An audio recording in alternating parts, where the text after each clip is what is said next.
Yo l'équipe, vous avez pété la barre des likes la dernière fois, j'en déduis que vous avez kiffé que je vous présente des scans manga et ça tombe bien car j'en ai plein sous le bras à vous donner. Donc si en plus comme moi vous aimez quand il y a des persos badass, alors on est parti. Undead Unluck. Alors ce scan manga aura certainement une édition un jour tellement il est bien, mais il n'existe que en scan donc go le lire comme ça. Et c'est le but de cette vidéo d'ailleurs. Dans ce manga nous suivrons la jeune Fuuko Izumi qui souhaite se donner la mort. Ouais, il y a plus joyeux, à cause de son pouvoir magique qui fait que tous ceux qui la touchent ont automatiquement une malchance incroyable, amenant souvent à les blesser physiquement voire la mort comme ce fut le cas avec ses parents. Cependant c'est à ce moment que Izumi rencontre Andy, un de ceux que l'on appelle Undead, en gros un zombie. Je suis un zombie.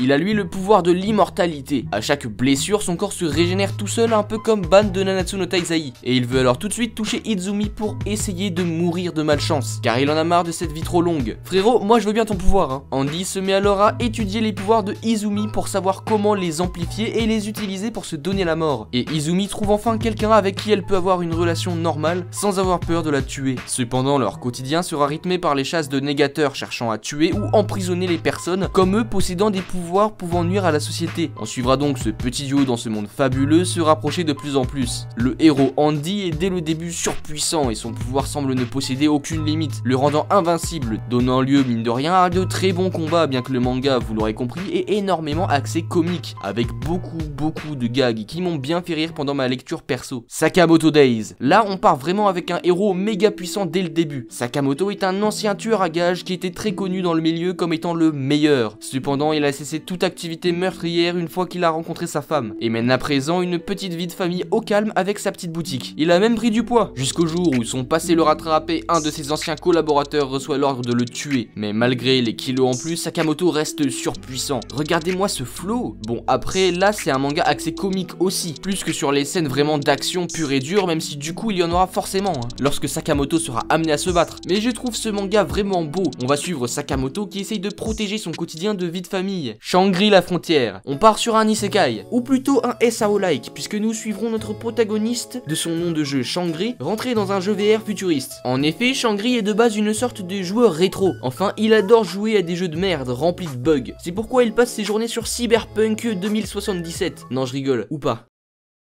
NANI ?